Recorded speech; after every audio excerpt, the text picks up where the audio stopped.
So, a little bit more on advanced organic naming. I said that this is extra, and in theory it is. However, if you can get your head around this, then you'll do extremely well, generally speaking, with naming in at large. So it's well worth spending a bit of time.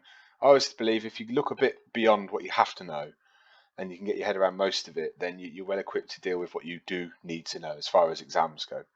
So what we've got here then is a list. You can see that I've had to split it in two just for the sake of putting it on a slide. A priority list, top to bottom. All right, so here's the league table for what we call functional group priority.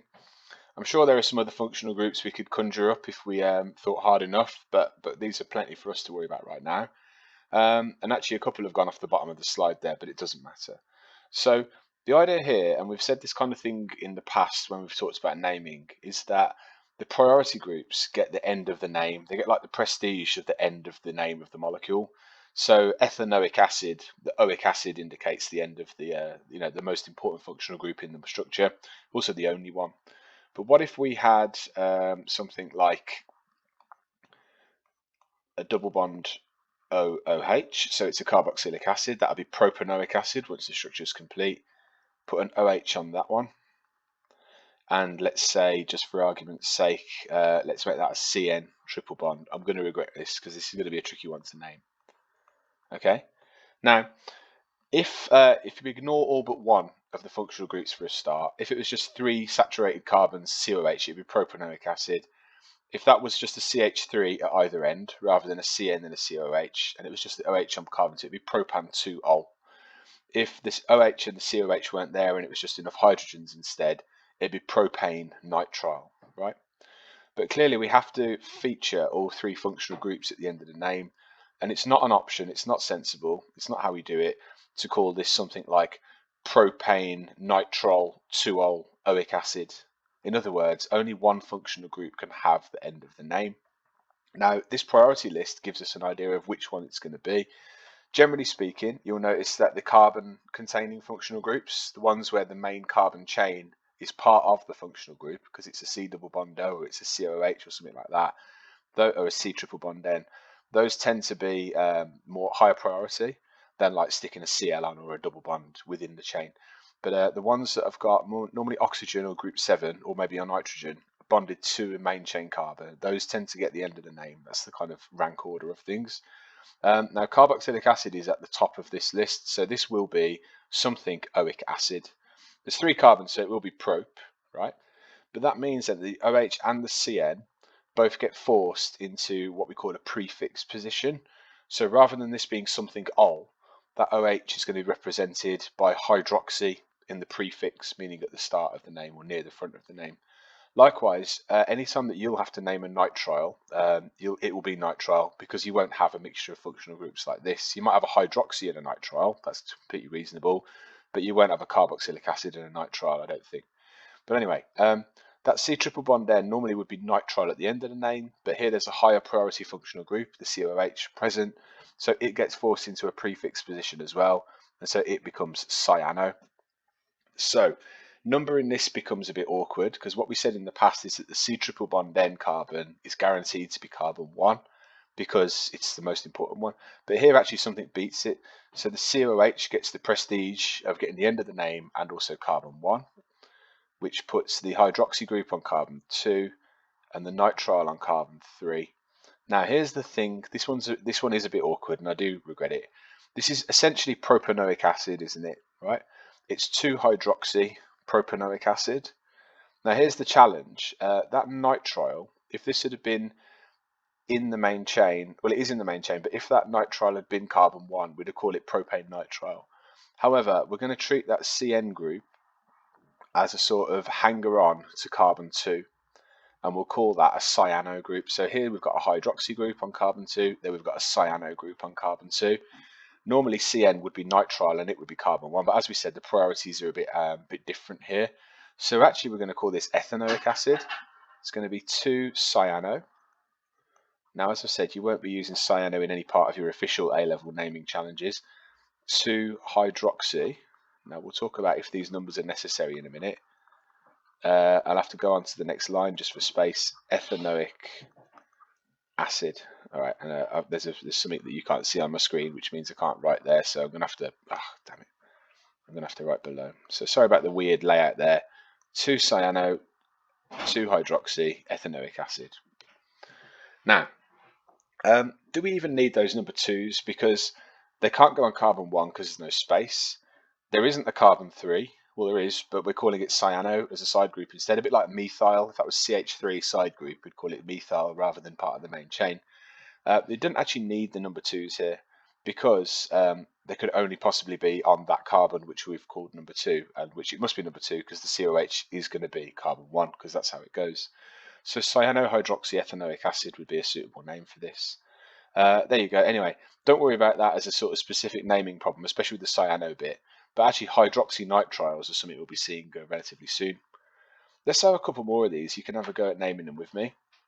So what if we had, we will get onto naming those EZ isomers shortly as well.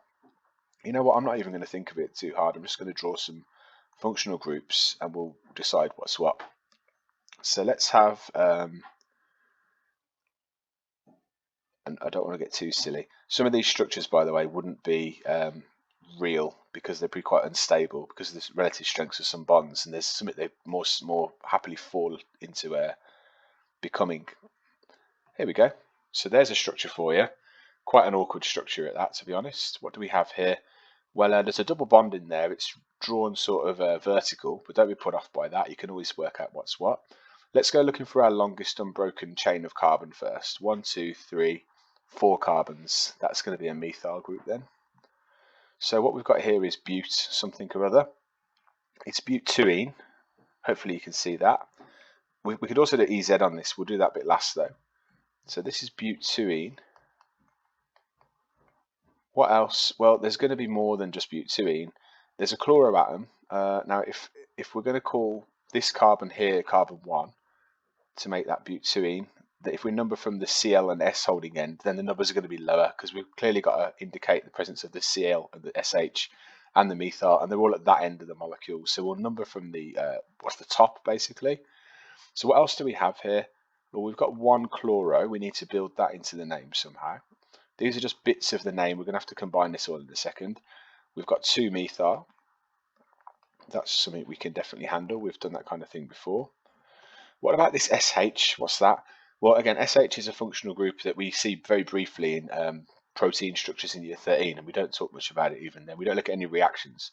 But you can see that mercapto-thiol is the name for an SH, and I mentioned this in the EZ isomers video. So a thiol is a lot like an alcohol structurally because it's another group 6 hydride. It's like bond sulfur H, just like bond OH would have been an alcohol. Now, we've got the alkene and we've also got the thiol, both low down on the priority list. And actually, both nearby each other on the priority list. We know that chloro and methyl go basically right down at the bottom. So like there you've got alkyl, you can see, and you've also got a halo, which in this case would be chloro because it's specifically a chloro. They're right down the bottom, so they're guaranteed to be prefixes. You never get anything Cl at the end. Now, looking at this, the thiol gets the priority over the alkene because it's a bit higher up the list. So that SH is not going to be mercapto, like an alcohol would have to be hydroxy in the previous example. We can get it at the end of the name, the thiol. So let me use a more simple example before we then complete this as well. Just to remind you, if I had propene there, if I put an alcohol on it, rather than being, and then compare it with one that we're very familiar with, propan-2-ol, you'll see why I've gone off on this side all of a sudden. If that's propan-2-ol, then that would be propen-2-ol. So you can get the ene and the ol near the end of the name, but ultimately the ol gets it. Here, this is going to be butan. Well, if it was an alcohol, it'd be butan-1-ol, and being a double bond, again, let's pick an analogous molecule because there's quite a lot to take in here. That's similar to what we're working with the SH, right? There's also a Cl and a methyl group to deal with, but we'd call this alcohol here but-2-ene-1-ol. Can you see that? Numbering from that end means that it's 1-ol and it's but-2-ene, so that keeps the numbers as low as possible. But-2-en-1-ol. So that structure there is going to be really similar It's going to be but 2N1, but then the end for an SH is apparently, according to that list there, thiol. So we've got but 2N1 thiol, and on top of that it's 1-chloro and it's 2-methyl. So to put this all together now, and I'm hoping I'm not going to run out of space, chloro before methyl because C before M. It's a coincidence that it's 1 before 2 as well. It's the alphabetical order we're actually looking at there. So it's 1-chloro, 2-methyl. I'm going to write it again, so I'll just get that out of the way. But 2N1-ol. Oh, but not ol this time. It's an SH, so thiol. That's completely good. That's perfect.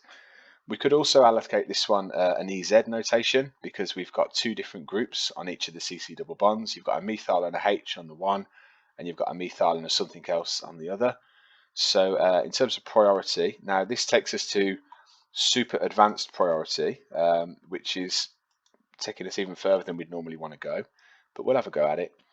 What we've got on the one side here is a CH3 and a H. This one's easy to assign because C beats H, so that's the priority group in this structure here. The other side of the double bond, you've got a C and you've got, oh hang on, another C.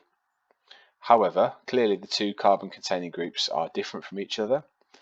Now you might just say it's going to be the one with the SH and the Cl just because, and I'll be like, well, you'd be correct on that, but the just because isn't clear enough, and this is beyond your A-level course.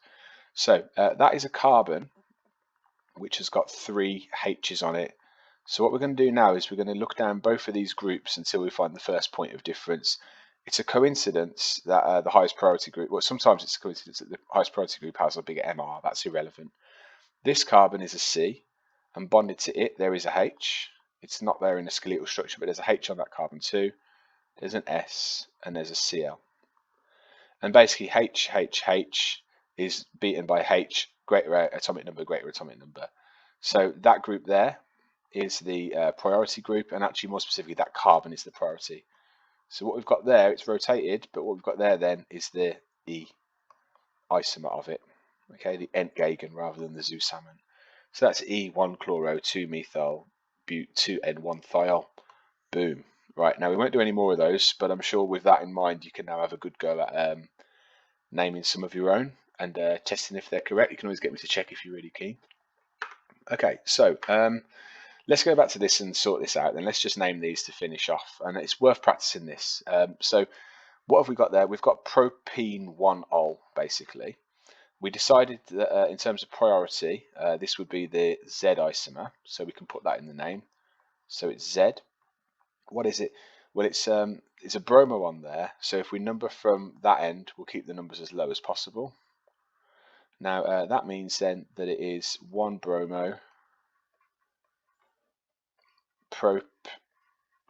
Now this time actually I'm going to put prop 1N1-ol. The reason why I'm putting that 1 there, you might say, hang on, why would you ever call it prop-1ene? It's just propene, it can only be that. If you draw it the other way around, it's the same thing. Yeah, okay. But if we could have had this, and I'm just trying to be extra clear really. In fact, no, you know what, I'm wrong. Because I just moved the double bond over there, but actually then that would be 2-bromo anyway, so you didn't need that one. Propene-1-ol. This one's very similar, but let's just go it from scratch anyway, just to be sure. There's something on that carbon and not something on the other. So again, keep the numbers as low as possible. This one is 1-bromo, prop N2-ol. Now, it could have been that the CH3 and the OH were flipped around so that the OH was on top, on the same sort of side as the BR and the other. So there is EZ within this structure, even though it's got a different name to the one before it. And so priority BR, priority O. So yeah, it's the E isomer again. I think I might have got that one wrong when we went through it on the board. Sorry if I did get that wrong in the first video. I think I saw it as just the other isomer of the one before, but it's not. The OH has moved. Sorry about that if I got that one wrong. Hopefully you spotted it. If I did. Next up, oh gosh, look at this. All right, it's not too bad. So let's think about the name first, then we'll do the EZ bit at the end. We've already done it anyway. So the longest unbroken carbon chain is all 5 of them. You can get pence out of that. Keep the numbers low, so we'll number from this end, which makes it pent 2-ene. Again, I'm just going to get a few little fragments of a name for this one. We've got pentuene, it's 2-hydroxy, or is it 2-ol? You can have a think about that for yourself.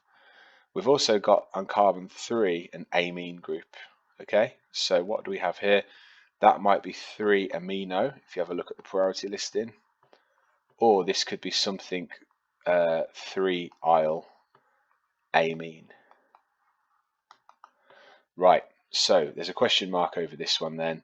What gets the end of the name? Is it going to be the alcohol or is it going to be the amine?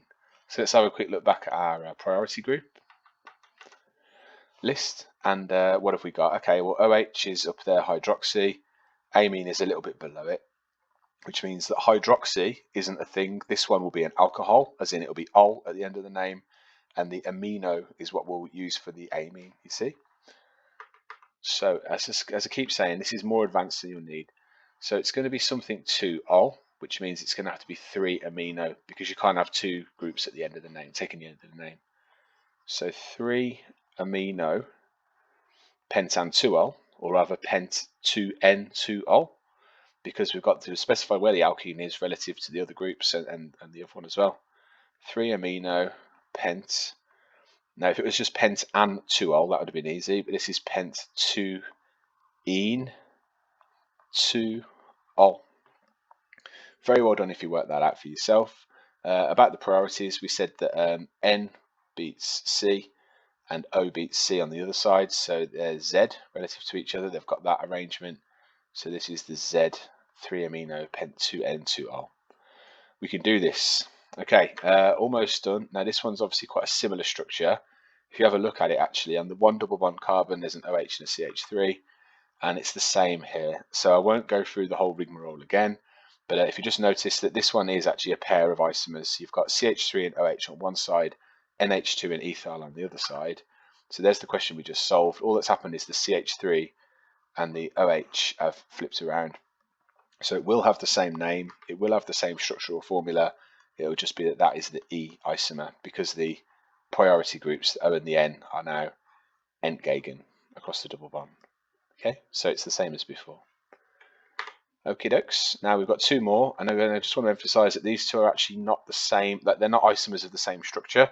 So this time on the one carbon here, we're on questions 5 and 6, there's a H and a CH3, and on the other one there's a Cl and a CH3. So the groups are the same, but they've been moved around. So these are two different two different structural formulas, which we're drawing either one of the two isomers of. Okay, fine, same again then. Looks like propene to me. Looks like propene thiol. Looks like 2-chloro-propene thiol. Maybe we need a bit more detail than that still. So yeah, we've got propene. We'll number from that end to keep it as low as we can again. So it's going to be 1-chloro propene. The SH, a bit like an alcohol, is always guaranteed to at the end of the name unless there's something a bit dubious to compare it to. And it's 1-ol, or rather 1-thiol. So there's our name basically. It's 1-chloro prop. Now I don't need to put the number in, because if it was 2-ene, then we'd be numbering these as 3-chloro anyway. So propen 1-thiol. And what we said earlier was that Cl beats S because it's got one more proton in its nucleus than S, so it's the higher priority atom. And the C obviously beats the H, so that's the E isomer. Again, we've got that pattern, haven't we? The E isomer pattern.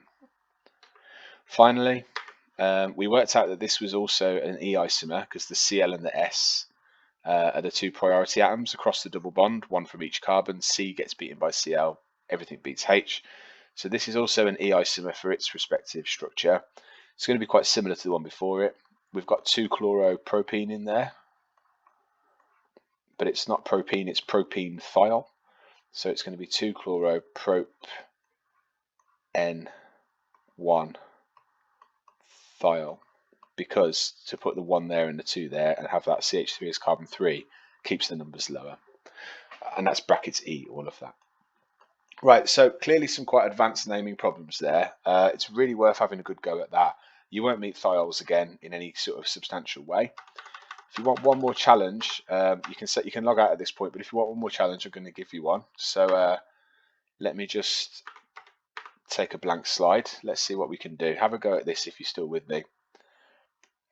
Oh dear, try and draw it slightly more clearly. We've got a carboxylic acid, we've got a ketone. I won't get too carried away because I won't be able to answer it myself if I'm not careful. And I think we'll stick a CN on there and a double bond, something like that there. So this is probably going to take us more than 10 minutes to work through. So if you want to back out now, you're still free to. I'd be interested to know if anybody stuck with me all the way to the very end of this video. Pause it, have a go. I'm going to start naming it immediately. So that has to be carbon 1 because it's the carbon in the highest priority functional group and it is part of the main chain. So it's carbons 1, 2, 3, 4, 5, 6, making the other one of those two, whichever one you put the 6 on, the other one's a methyl group. So what have we got then? It's basically hexanoic acid. If I just put some jotty notes to the side somewhere, hexanoic acid in its essence. We've got a methyl group. Oh dear, sorry, it's hept, isn't it? 1, 2, 3. I can't count. 1, 2, 3, 4, 5, 6. Sorry about that. I made a mistake straight away. Try again. Heptanoic acid. Can't count. Heptanoic acid. 6 methyl. That seems weird, doesn't it? How can it be 6 methyl? This has to be carbon 1 because it's in the COH. Again, if you made that mistake, maybe just pause and readjust your name if you need to. 6 methyl heptanoic acid. Now we said that before, because it's a prefix this time now, because it's essentially viewed as a side chain, just like that carbon there is in the CH3, we're going to call that a cyano group, and so it's going to be 5-cyano. I've said it loads of times, I know, but you're not going to see any cyanos in any names. If you see a CN, I guarantee you it's nitrile for an A-level question.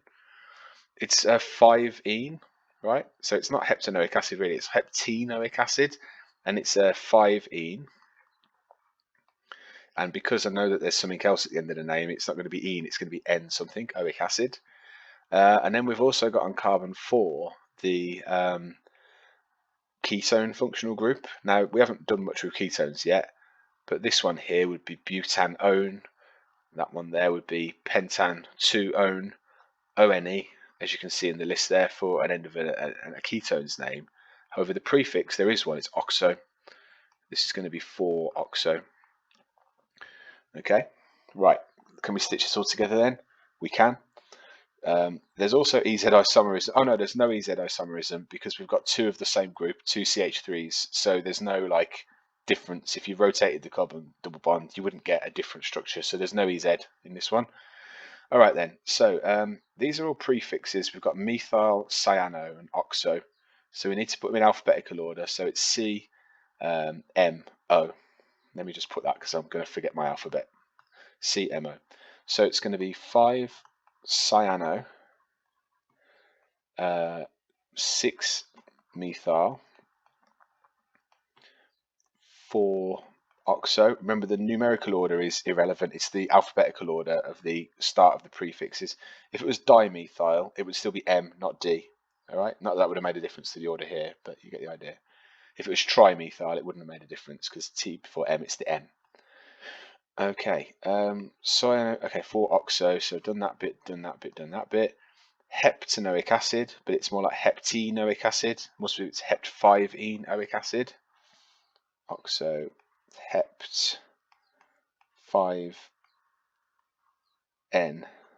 oic acid. Fire. There you go. I'm confident that's correct. I might actually make a 3rd video just to verify that, and I'll be impressed if anybody watches it, okay? But I'll show you a bit of software that will name these things for you, and you might have a bit of fun with that. If you've stuck with me this far, you might want to go just another 10 minutes. I'll show you this piece of software. It's going to be called ACD Labs Chem Sketch. I will be mentioning it to the whole class eventually, so maybe you just want to wait until then. The freeware is what we're going to use. It's unlimited freeware. If you buy the license, it's going to cost you thousands of pounds, sort of thing that universities and companies use. Let's just check that name. All right, let's see if we got it right. I think we did. And thanks for watching all the way to this bit here.